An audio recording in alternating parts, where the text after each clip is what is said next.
क्या हिंदू और मुस्लिम में भाईचारा संभव है? हमें तो घोट घोट कर ये पढ़ाया जाता है, हिंदू मुस्लिम भाई भाई, हिंदू मुस्लिम भाई भाई। स्कूलों में पढ़ाया जाता है क्या? हिंदू मुस्लिम भाई भाई। लेकिन किसी मदरसे में ये नहीं पढ़ाया जाता।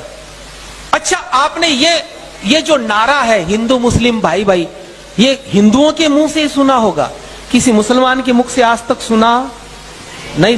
क्यों नहीं सुना? अब उसका मैं कारण बताऊंगा। क्योंकि ऐसा बोलना उसके लिए हराम है, वो बोल ही नहीं सकता, कानून विरुद्ध है उसके लिए। कभी आपने ये सुना ईसाई मुस्लिम भाई भाई, यहूदी मुस्लिम भाई भाई, चीनी मुस्लिम भाई भाई, जापानी मुस्लिम भाई भाई? नहीं सुना ना। हिंदुओं को सबसे बर्बाद और तबाह करने वाला कोई वाक्य है तो वो है हिंदू मुस्लिम भाई भाई। तो सुन लिया आपने कि पंडित जी किस तरह हिंदू मुस्लिम इत्तेहाद के धारे को तोड़ के तार तार करने की कोशिश कर रहे हैं, और ये बता रहे हैं कि हिंदू मुसलमान इत्तेहाद का ये नारा ये हिंदुओं के लिए बहुत ही ख़तरनाक है। पहले तो पंडित जी को कुरान करीम के आयतों को समझने की बुद्धि नहीं है कि कुरान करीम में अल्लाह ताला जो फरमाया है उसके मुतालिक मैं आपको बताऊंगा, लेकिन बहुत ही सादगी से और आसान तरीक़े से हिंदू और मुसलमानों के इस इत्तेहाद को तोड़ने की स्वामी जी ने जो नाकाम कोशिश की है ये कभी कामयाब नहीं होगी। तो मैं आपको बता दूं कि इस्लाम में और कुरान करीम में अहादीस मुबारका में हुज़ूर नबी अकरम सल्लल्लाहु अलैहि वसल्लम किस तरह मुसलमानों को और दिगर कौम के लोगों को मुत्तहिद किए हैं, इसकी कई मिसालें हैं। जब हुज़ूर नबी अकरम सल्लल्लाहु अलैहि वसल्लम मदीने मुनव्वरा में आए तो वहाँ पर यहूदी थे, ईसाई थे और दूसरे लोग थे, अलग अलग किस्म के लोग थे। उन सब को हुज़ूर नबी अकरम सल्लल्लाहु अलैहि वसल्लम मुत्तहिद करे और ये वादा लिए कि मदीने पे अगर कोई हमला होता है तो हम सब मिलकर हमारे जो भी बैरूनी दुश्मन होंगे उनसे इकट्ठा मिलकर हम लड़ेंगे, और इसी को आगे तक लेके चले। जैसा कि जंगे खंदक में, जिसको जंगे अहज़ाब कहते हैं, उसमें कई नसारा यहूदी वो सब वादा किए थे कि हम मुसलमानों के साथ होकर लड़ेंगे, और बहुत से जंगों में साथ साथ होकर लड़े। और स्वामी जी कह रहे हैं कि हिंदू मुसलमान का कभी इत्तेहाद नहीं होता, यानी मुसलमान और काफिरों का कभी इत्तेहाद नहीं होता, सुलह नहीं होता। तो ये कुरान करीम में और तारीख़ इस्लाम में मशहूर जो है ये सुलह है, सुलह हुदैबिया, जिसमें मक्के के मुशरिकीन और इधर से मुसलमान दोनों मिलकर सुलह किए, और वो ख़ुद सुलह पे क़ायम नहीं रहे। मुसलमान तो सुलह पे क़ायम रहे, लेकिन वो मुशरिकीन सुलह को तोड़ दिए। ऐसी बहुत सी मिसालें हैं। और ये कहना कि काफिरों को मारो क़त्ल करो, ये कहीं भी कुरान करीम में काफिरों को बिला वजह मारने और क़त्ल करने का तज़किरा नहीं है। जहाँ भी ये पंडित जी आयतों का जो हवाला दे रहे हैं वो जंग के दरमियान, जंग के संदर्भ में मारने के मामले में, और जो लोग तकलीफ़ दिए उनको मारने का आदेश कुरान करीम दे रहा है। ये हर मज़हब के अंदर है। मैं कुछ लाइनें बोल रहा हूं जो कुरान मजीद में जो आदेश दिए गए। सबसे पहली लाइन, ला यत्खिजिल मुमिनूनल काफिरीन औलिया। ये चीज मैं बोलूं कि ना बोलूं? मैं इसलिए बोलूं कि ताकि उन नमूनों को भी पता चले कि मुझे भी आता है ये सब बोलना। वो भी तो सुन रहे होंगे ना कहीं बैठे बैठे। नहीं तो कोई ये कह सकता है कि ये आदमी काल्पनिक बोल रहा है। इसलिए मैं ये बिल्कुल बोल करके बता रहा हूं। हिंदी अर्थ, हे मोमिनो, यानी हे मुसलमानों, मोमिन के सिवा कभी किसी को दोस्त ना बनाना। समझ गए भाईचारा? अगर कोई मुसलमान है तो ही उसको दोस्त बनाना। हे मोमिनो, मोमिन के सिवा कभी किसी को दोस्त मत बनाना। अगर बनाया, अब धमकी बिल्कुल हर आयत में धमकी मिलेगी। अगर किसी ने इस बात को नहीं माना तो उसका खुदा से कोई संबंध नहीं रहेगा। खुदा अपने गजब से सबको डराता है, ध्यान रखना तुम्हें लौटकर खुदा के पास ही जाना है, मतलब वहां सजा मिलेगी अगर ऐसा नहीं तुमने हमारी बात ना मानी हो। तो अब यहाँ पर यह आयत पढ़ के सुना रहे पंडित जी, आयत भी पढ़ना नहीं आता और किस तरह आयत को पढ़ा जाता है पहले तो सीखना चाहिए आयतें पढ़ने का तरीक़ा। और आयत का एक टुकड़ा, पूरी आयत भी नहीं, आयत के चंद अल्फाज जो है पढ़ के सुना रहे कि मैं बहुत बड़ा कुरान का विद्वान हूँ और कुरान पढ़ के मैं सुना सकता हूँ। तो उसमें ये आयत सूरह आले इमरान की आयत नंबर 28 पढ़ रहे थे, उसमें बताया कि ला यत्तखिज़िल मोमिनूनल काफिरीन औलिया मिन दूनिल मोमिनीन। ये जो है आयत का एक हिस्सा है, मैं पूरी आयत भी पढ़ूँगा। इसमें बताया जा रहा है कि ऐ ईमान वालों, यानी ऐ मोमिनों, मुसलमानों, तुम मुसलमानों को छोड़कर काफिरों को अपना दोस्त मत बनाओ।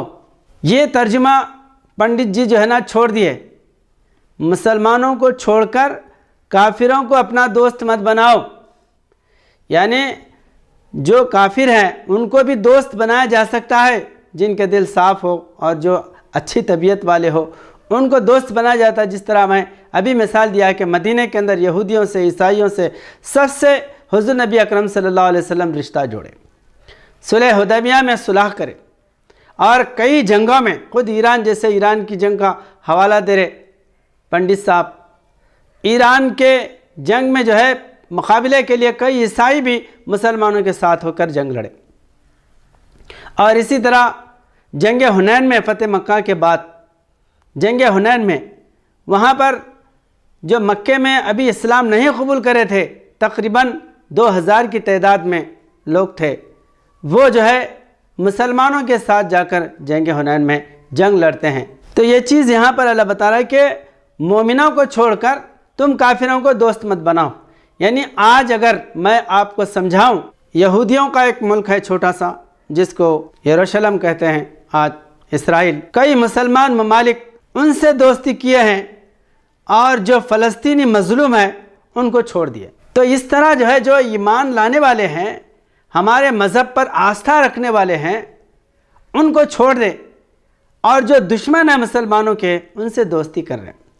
तो ठीक इसी तरीक़े से इस आयत में बताया गया है, ला यत्तखिज़िल मोमिनून अल्लज़ीना औलिया मिन दूनिल मोमिनीन वमन यफ़अल ज़ालिका फ़लैसा मिनल्लाहि फ़ी शैइन इल्ला अन तत्तक़ू मिनहुम तुक़ाता व यहज़िरुकुमुल्लाहु नफ़्सा। ये पूरी आयत है जिसमें अल्लाह ताला फरमा रहा है कि मोमिनों को छोड़कर काफिरों को दोस्त ना बनाए और जो ऐसा करे तो इसका अल्लाह के साथ कुछ ताल्लुक़ नहीं, सिवाय इसके कि तुम इनसे किसी तरह बचाव कर लो और अल्लाह तुमको अपनी सज़ा से डराता है और अल्लाह ही की तरफ अंजाम कार पहुँचना है, यानी अल्लाह की तरफ तुमको जो है जाना है। तो इसमें यह बताया गया कि तुम मुसलमानों को छोड़कर काफिरों को अपना दोस्त मत बनाओ, यानी जो दुश्मन है उनको दोस्त अपना मत बनाओ। तो जो लोग अच्छे हैं उनसे दोस्ती करने के लिए मना नहीं कर रहा, मुसलमानों को छोड़कर काफिरों को दोस्त मत बनाओ। अब जिस तरह यहाँ पर भारत देश में है, हिंदू हिंदू का साथ देते हैं और अपना धर्म समझते हैं, क्योंकि जब इंसान अपने परिवार को पहले देखेगा, अपने चाहने वालों को पहले देखेगा, बाद में उनसे दोस्ती करने के लिए आगे बढ़ेगा। तो इस तरह यहाँ पर जो है ये बोलना गलत है कि हिंदुओं को दोस्ती करने से इस्लाम मना कर रहा है। इसकी बड़ी बड़ी मिसालें हैं कि हिंदुस्तान के अंदर औलिया अल्लाह बुजुर्गान दीन आए जो इस्लाम नहीं कबूल करे थे, उनको भी अपने गले लगाए।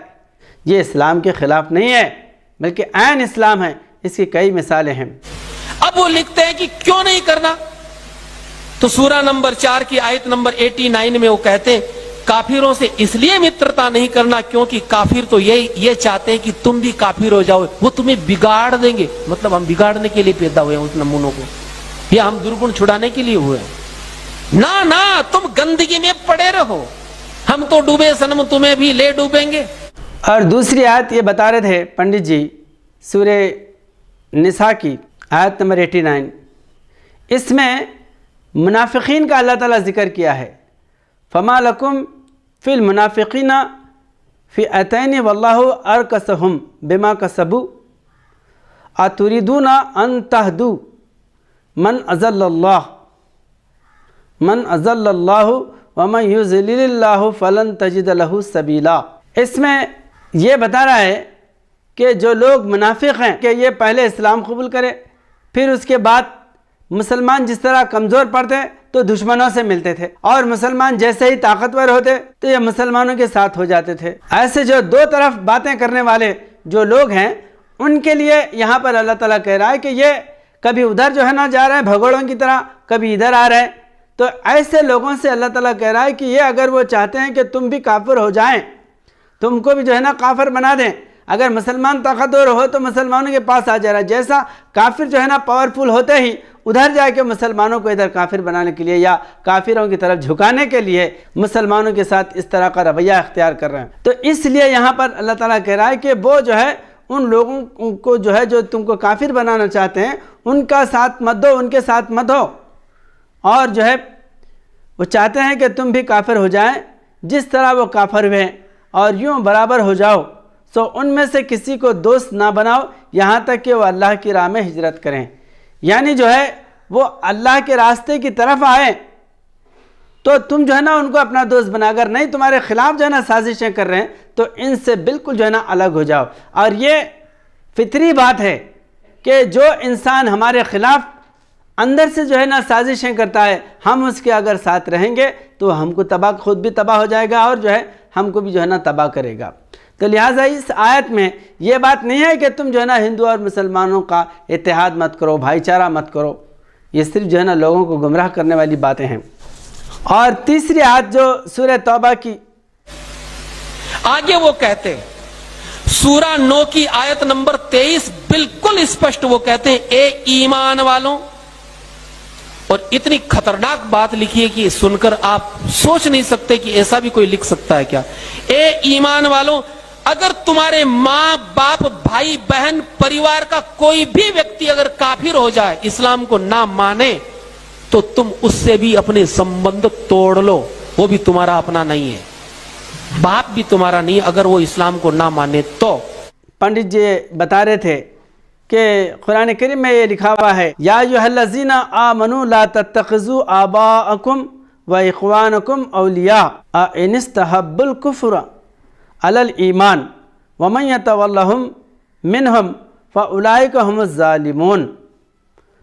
ये सूरह तौबा की आयत नंबर 23, जिसमें अल्लाह ताला ये बयान किया है कि तुम अल्लाह की राह में लड़ने के लिए, धर्म के लिए, धर्म युद्ध के लिए, सुनिए पंडित जी गौर से इन बातों को, कि धर्म युद्ध में जाने के लिए अगर तुम्हारे माँ बाप और तुम्हारा घर, तुम्हारा परिवार और तुम्हारे तिजारतें, दौलत ये अगर रोकती है तो तुम इसको छोड़कर धर्म के लिए, दीन के लिए मैदान में आगे बढ़ो और लड़ो उन दुश्मनों से, चाहे कि वो तुम्हारे बाप हो, तुम्हारे भाई हो, कोई हो।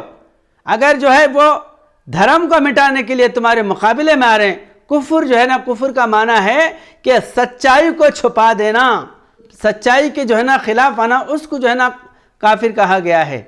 काफिर के माने है कि जो धर्म को ना माने और धर्म के जो है ना बातों के विरुद्ध खड़े हो जाए, सच्चाई को ढांक दे, उसको जो है ना काफिर। काफिर कोई गाली नहीं है, और काफिरों को मारने का आदेश तो कहीं नहीं है कुरान करीम में। आप बता दे, एक आयत बता दे कुरान में काफिरों को बिला वजह मारने की अगर कोई बात है तो। ये जंग अगर ऐसा होता तो जंग बदर में जो बचे हुए काफिर थे, जिनको कैद करके मदीना लेके आए थे, उनको क्यों नहीं कत्ल करे?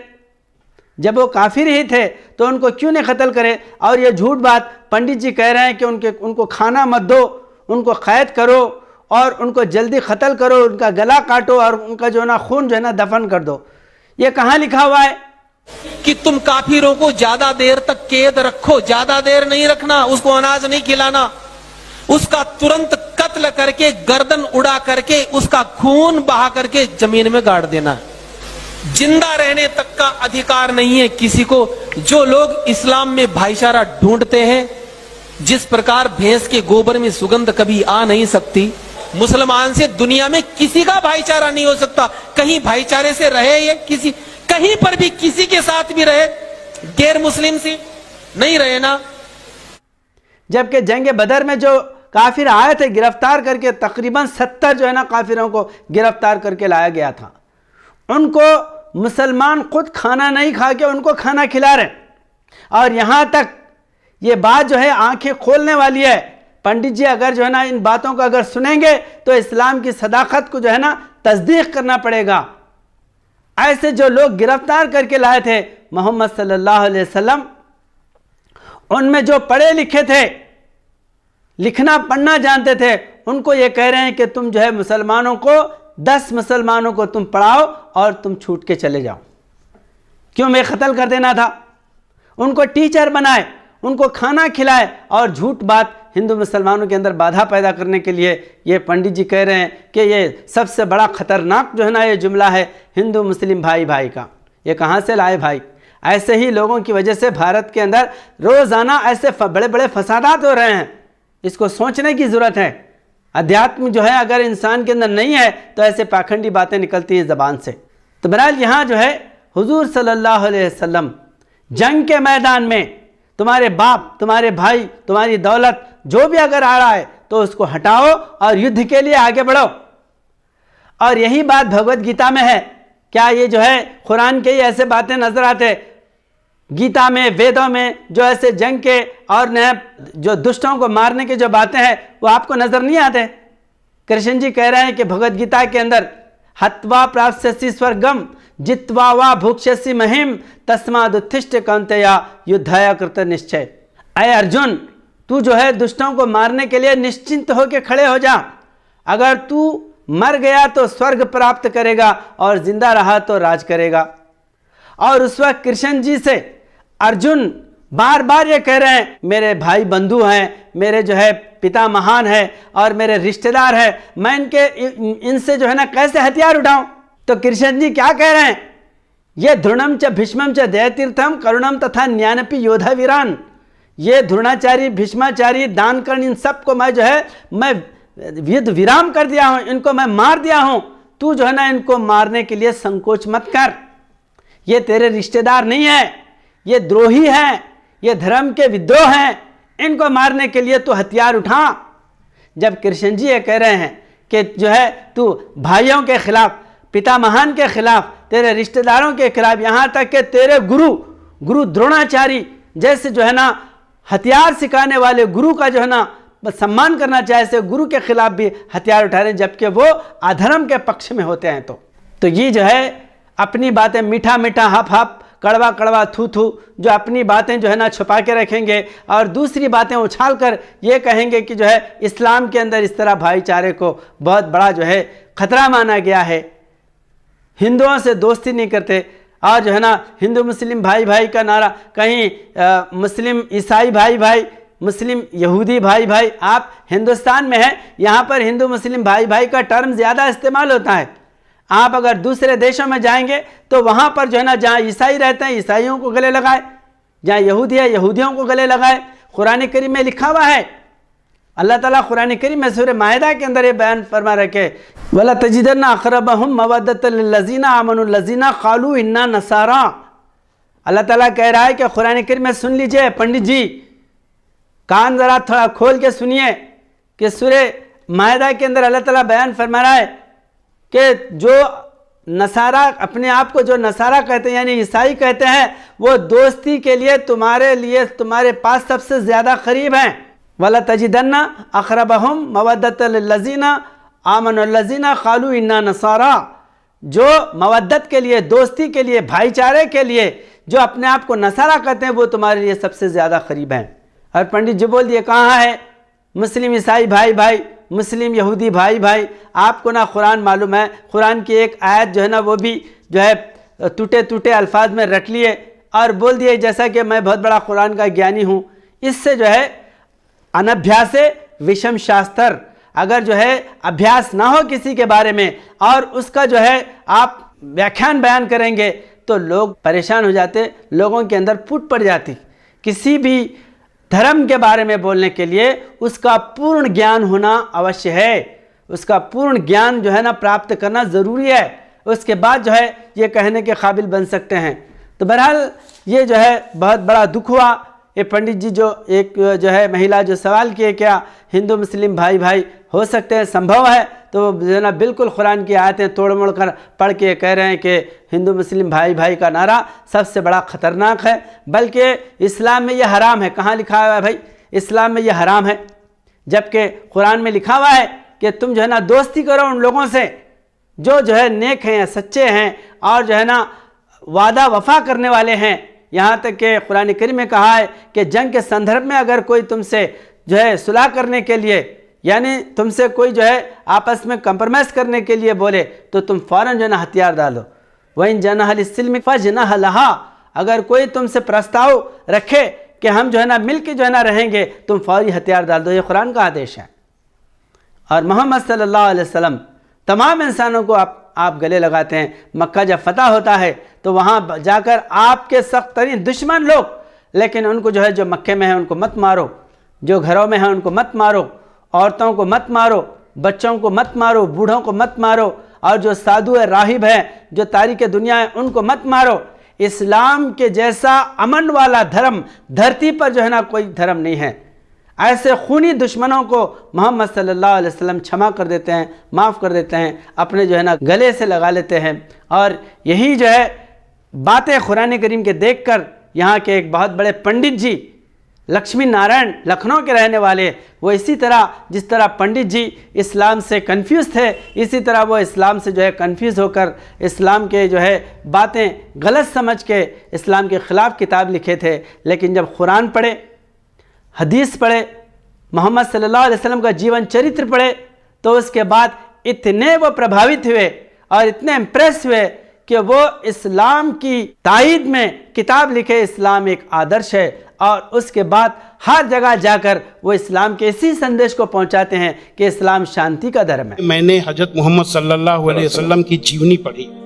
जब जीवनी पढ़ी तो जो कुरान मजीद की आयतों को मैंने आतंकवाद से जोड़ा था कि इन आयतों की वजह से आतंकवादी बनते हैं, लेकिन जीवनी पढ़ने के बाद मुझे लगा कि ये आयतें आतंकवाद को रोकने के लिए हैं, आतंकवादियों को। सुभान अल्लाह। क्योंकि उनमें जो युद्ध का आदेश था वो आतंकवाद और आतंकवादियों के विरुद्ध था। तो मुझे लगा कि मुझसे बहुत बड़ी गलती हो गई, एक धर्माचार से ऐसी गलती नहीं होनी चाहिए।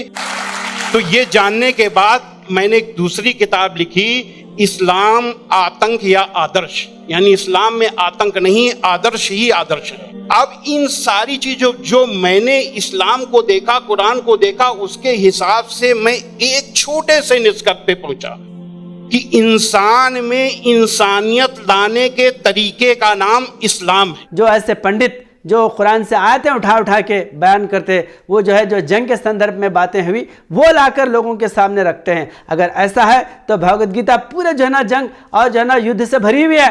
परित्राणाय साधूनाम विनाशाय च दुष्कृताम धर्म संस्थापनार्थाय संभवामि गे। दुष्टों को नाश करना, साधुओं का सम्मान करना, ये जो है ना मारने काटने की बात। आप अगर हम ये कहें कि हिंदू जो है यानी गीता के मानने वाले हैं और गीता के नहीं मानने वालों को कृष्ण जी मारने का आदेश दिए, ये हो सकता है? ये कभी ऐसा नहीं हो सकता। और वेदों के अंदर, वेदों में अगर देखेंगे कि वेद निंदक को मार डाल, काट डाल, जला दे, फूंक दे, भस्म कर दे, बोटी बोटी कर दे। वेद निंदक को, जो वेद को ना माने उसको जो है ना मारने का आदेश वेदों में आया। पढ़े हैं आप? ये ऐसा नहीं है। यहाँ पर जो है धर्म के संदर्भ में, चाहे वो किसी मजहब का युद्ध का जो है ना मैदान हो या किसी राजनीति का युद्ध का मैदान हो, किसी देश का युद्ध का मैदान हो, वहाँ मारने का ही आदेश दिया जाता है। दुष्टों को, द्रोहियों को, जो हमारे विरुद्ध आने वालों को, इस तरह जो है यहाँ पर कुरान करीम को समझने की ज़रूरत है। और जो ये जो आयतें हैं जंग के बारे में, और जो है ना कुछ मुसलमान आपस में एक होकर रहेंगे। हमारे हिंदुस्तान में ही हिंदुओं को एक करने के लिए, हिंदुओं को, आप जैसे पंडित जी कह रहे हैं कि हमारा आपस में भाईचारा होना चाहिए, ब्राह्मण, क्षत्रिय, वैश्य, शूद्र, इनको एक करना चाहिए। कहाँ एक मुसलमान आके एक करे? अगर आपको भाईचारे का ज्यादा शौक है, आप उनसे भाईचारे की बात करो, आप उनको भाई मानेंगे, वो आपको चारे की तरह चरते रहेंगे। अगर भाईचारा करने की ज्यादा फैशन है, अरे तो आपस में भाईचारा करो। भाईचारा, ब्राह्मण, क्षत्रिय, वैश्य, शूद्र, क्यों ना आपस में हम भाईचारा करें। वहां भाईचारा कभी नहीं हो सकता वेदों के संदेश से कोई ब्राह्मण ये तैयार नहीं है शूद्रों को अपने गले लगा लेने के लिए। आज तक जबकि हमको यहाँ पर आज़ादी हासिल होके 70-78 साल हो रहे हैं, लेकिन आज भी शूद्रों को, जो दलित जिनको कहते हैं, उनको ब्राह्मण अपना नहीं समझते। लेकिन अगर कोई इस्लाम में दाखिल हो गया तो मुसलमान उसको गले लगा लेते हैं, अपना इमाम बना देते हैं अगर वो कुरान याद किया। ये भाईचारा इस्लाम के अंदर है, ये मोहब्बत कोई ब्राह्मण बन ही नहीं सकता। ब्राह्मण अगर कोई छत्री जो है ना ब्राह्मण बनना चाहे तो बन ही नहीं सकता। क्यों? ब्राह्मण के अपने कुल में आने नहीं देते कि वो जो है ना पैदा होके आना पड़ता है। कितनी भी आप सेवा करो आप ब्राह्मण नहीं बन सकते। जबकि शास्त्र में लिखा हुआ है ब्राह्मण्यम सर्वधर्मज्ञम लोकानाम कीर्तिवर्धनम। ब्राह्मण वो है जो सारे धर्म का ज्ञान जानने वाला है। ब्रह्म ज्ञान जाने तो ब्राह्मणः, लेकिन इसको जाति बना के रख दिए। ब्राह्मण के पेट में पैदा होने ब्राह्मण, क्षत्रिय के पेट में पैदा होने वाला क्षत्रिय, वैश्य के पेट में पैदा वैश्य है, शूद्र के पेट में पैदा होने वाला शूद्र है। ये यहाँ पर वर्ण जो है ना अलग अलग बना के रखे। इसको इस्लाम जो है ना ख़त्म कर दिया। एक ही सफ़ में खड़े हो गए महमूद अयाज, ना कोई बंदा रहा और ना कोई बंदा नवाज। ये लोग जहां गए वहां की कौम को इन्होंने नष्ट किया, तो हिंदुस्तान को ही खत्म क्यों नहीं कर पाए? क्योंकि यहां संख्या ज्यादा थी, बड़ा देश था, लगे हुए अभी तक है। भारत में आज जो एकजहती है, व्यवहार है, यह मुसलमानों की देन है। जब मुसलमान भारत के अंदर आए, सारे एक जगह बैठकर खाना, एक जगह बैठकर प्रार्थना करना, ये देखकर हिंदुओं के अंदर जागरूकता पैदा हुई। और उसके बाद जो है ना हिंदू मुसलमान और बल्कि तमाम वैश्य, क्षत्रिय, ब्राह्मण, जैनी है, पारसी है, बुद्धि है, ये सब जो है ना एक प्लेटफॉर्म पे आए। ये इस्लाम की देन है, इस्लाम ने सिखाया है सब जो है ना एक जगह बैठना, ये इस्लाम का संदेश है। बहरहाल जो है हिंदुस्तान के अंदर इस्लाम की वजह से बहार आई। लोग सदियों से, लाखों साल से जो जातों में बटे हुए थे, आपको पता होना चाहिए पंडित जी, इसी भारत के अंदर औरत को सती के नाम पर जिंदा जलाया जाता था और विधवा को शादी करने का अधिकार नहीं था। मोहम्मद सल्लल्लाहु अलैहि वसल्लम विधवा को शादी करके विधवा को शादी करने का आदेश दिए। औरतों पर रहम है इस्लाम। और यहाँ पर जो है पति के साथ सती को भी जलाया जाता था और कभी शूद्र को ना हथियार चलाने का जो ना अधिकार नहीं था। सिर्फ ब्राह्मण जो है यहाँ पर वेद पाठ करेंगे, दूसरे धर्म के लोग या दूसरे जाति के लोग वेद का जो ना पाठ नहीं कर सकते। यही तो बात थी कि गुरु द्रोणाचार्य वो एकलव्य को हथियार क्यों नहीं सिखाए। यही जो है ना जात का भेदभाव करके आपस में जो है एक छत्री ही हथियार चला सकता है, छत्री को ही हथियार सीखना चाहिए। इस्लाम में ऐसा है, मुसलमानों में चाहे गरीब का बेटा हो, अमीर का बेटा हो, हर कोई जो है ना वो युद्ध का जो है ना ज्ञान ले सकता है, शास्त्रों का ज्ञान, कुरान का जो है ना पठन कर सकता है, व्यापार कर सकता है, सेवा कर सकता है। ये इस्लाम सिखाया। भारत को अगर एक करना है, हिंदू मुसलमानों को अगर एक करना है, तो ये जो है प्यार और मोहब्बत की बातें बढ़ाइए और आपस में इत्तेहाद पैदा करिए। ये फोड़ने वाले, हिंदू मुसलमानों को तोड़ने वाले, काटने वाले बातें फैला के भारत को नर्क मत बनाइए। भारत स्वर्ग है इसलिए कि यहाँ पर हर एक का सम्मान किया जाता है, हर एक को गले लगाया जाता है। ये औलिया अल्लाह, बुजुर्गान दीन जो भारत के अंदर आए, सारे इंसानों को अपने सीने से, अपने गले से लगाए। तो बहरहाल मुझे थोड़ा सख्त बातें भी कहना पड़ा, इसलिए कि यहाँ पर जो इत्तेहाद को इतना ख़तरनाक तरीक़े से तोड़ने की कोशिश कर रहे हैं। हिंदू मुस्लिम जो है भाई भाई कहना हिंदुओं को तबाह करने वाला शब्द है, ये गलत बात है। ये शब्द जो है ना तबाह करने वाला नहीं है, बल्कि दिलों को जोड़ने वाला है। इसीलिए कबीरदास जी कहते हैं कि जाति ना पूछो साधु की, पूछ लीजो ज्ञान, मोल करो तलवार का, पड़ा रहने दो म्यान। तो कुरान करीम भी यही जो है कि मज़हब नहीं सिखाता आपस में बैर रखना, हिंदी है हम वतन है हिंदुस्तान हमारा। तो ये कुरान करीम में, क्योंकि आपको कुरान का पूर्ण ज्ञान नहीं है, कुरान के आयतों का पढ़ना भी नहीं आता, तोड़ मोड़ करके जो है ना आदि आयत का आधा टुकड़ा पढ़ दिए और आगे का छोड़ दिए। जिस आयत को पंडित जी पढ़े उसी में उसका जवाब है, ला यत्तखिज़िल मोमिनूनल काफिरीना औलिया मिन दूनिल मोमिनीन, कि तुम काफिरों को दोस्त मत बनाओ मोमिनों को छोड़कर, मोमिनों को दोस्त बनाओ, उसके बाद काफिरों से भी जो है ताल्लुकात पैदा करो। जैसे मैं सूरह माइदा की आयत पढ़ के आपको सुनाया कि वला तजिदन्ना अक़रबहुम मवद्दतन लिल्लज़ीना आमनु लज़ीना क़ालू इन्ना नसारा, जो अपने आप को नसारा कहते हैं वो जो है मुसलमानों से दोस्ती करने के बहुत करीब हैं, बहुत करीब। अक़रब कहते हैं बहुत करीब। तो मतलब जो है ना करीब भी बहुत करीब के लोग भी हैं, लेकिन ज़्यादा करीब जो है ना ईसाई है। वो इसलिए कि वो एक अल्लाह को मानते हैं और जो है वो धर्म के आदेश पे चलते हैं, इस वजह से है। तो हिंदुस्तान के लोग भी जो धर्म का पालन करने वाले हैं, वेद पढ़ने वाले हैं, गीता का जो है ना पाठ करने वाले हैं, जो बुराई को जो है ना बुराई समझते हैं, अच्छाई को अपने गले से लगाते हैं, उनसे क्यों दोस्ती नहीं की जा सकती? बराबर जो है उनसे दोस्ती करने का आदेश कुरान में और हदीस में और जो है इस्लाम की चरित्र में लिखा हुआ है।